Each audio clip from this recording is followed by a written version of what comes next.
4% से ज्यादा इनको 2020 के मुकाबले अभी वोट मिला है विपक्ष के लोगों को।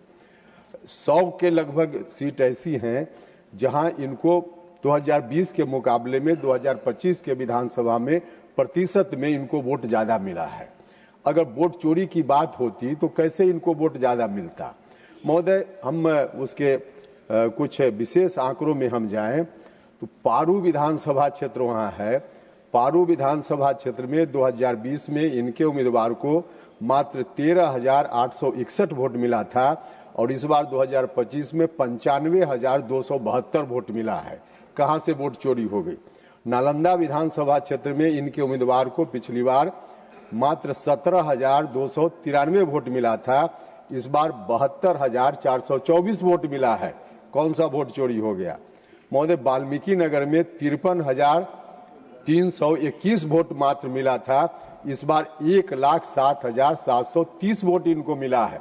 और भी आंकड़े मेरे पास है, समय का अभाव में नहीं बोल पाऊंगा, लेकिन इस तरह से वोट चोरी का आंकड़ा आप बोलते हैं और जो डेटा है वह कुछ और बोलता है। वोट चोरी अगर हो गई होती तो इतना वोट जो आपका इजाफा नहीं हुआ होता, यह साफ है। इसलिए आपसे आग्रह है विपक्ष के लोगों से कि यह कहना बंद कीजिए।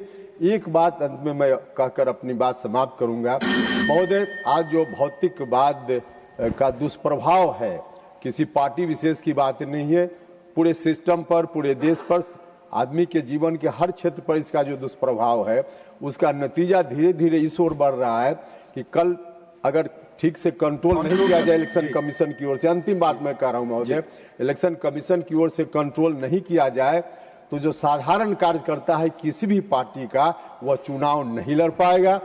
अब आगे चलकर ऐसी स्थिति आने वाली है कि जिसके पास अकूत संपत्ति होगी वही व्यक्ति चुनाव में लड़ने जीतने के बारे में सोच पाएगा, वरना सामाजिक राजनीतिक कार्यकर्ता साधारण परिवार का चुनाव नहीं लड़ पाएगा। इलेक्शन कमीशन को इस विषय पर निश्चित रूप से गौर करना चाहिए। आपने समय दिया।